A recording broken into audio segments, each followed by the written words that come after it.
Tennis presenter Novak Djokovic called disrespectful, dropped from Wimbledon job. Novak Djokovic looks like he has got the last laugh after a reporter he has a history with was dropped from their role at Wimbledon. A reporter who clashed with Novak Djokovic has been dropped from his broadcaster's team that will be reporting from Wimbledon. Tony Jones, who is a veteran sports anchor and reporter for Australian network Channel 9, will not be involved with their coverage at SW19 this summer. The 63-year-old is normally one of the channel's main presenters at Wimbledon, but will not be traveling with the network, who will rely on London bureau reporters, while also flying Todd Woodbridge, Alicia Malik, Sam McClure, and Jelena Dokic over for commentary. In January, Jones' comments about Djokovic enraged the Serbian at the Australian Open and prompted the network to issue a public apology. As well as multiple cutting criticisms towards Djokovic, Jones also said kick him out in what was interpreted as a reference to the 2022 Australian Open, which saw the Serbian be deported from Australia as a result of the country's COVID-19 regulations. Jones' comments were even slated by Australian Prime Minister Anthony Albanese.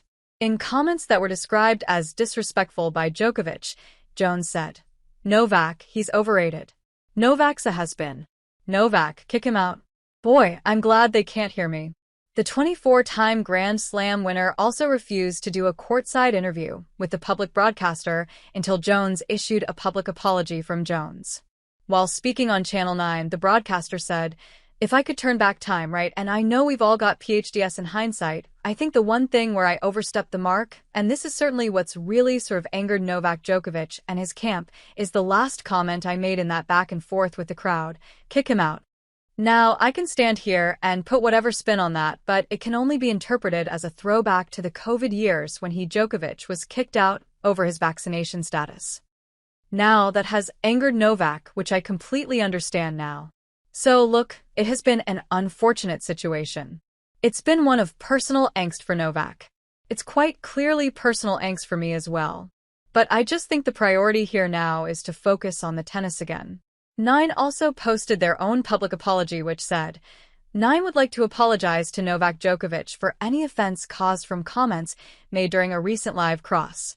No harm was intended towards Novak or his fans. At the time, Serbia's ambassador to Australia, Rade Stefanovic, came out in support of Djokovic, saying, "Never has an Australian athlete been insulted and disrespected in such a way by the media or any public official in Serbia." Before this year's Australian Open, Djokovic said he still has trauma when he passes through Australian immigration and passport control as a result of his deportation 3 years ago. Wimbledon starts on Monday, June 30th, where Djokovic will be hoping he can tie Roger Federer's record of 8 titles. Victory at the Grass Court Championship would also see the Serbian overtake Margaret Court's record of 24 Grand Slam titles, which he is currently tied on.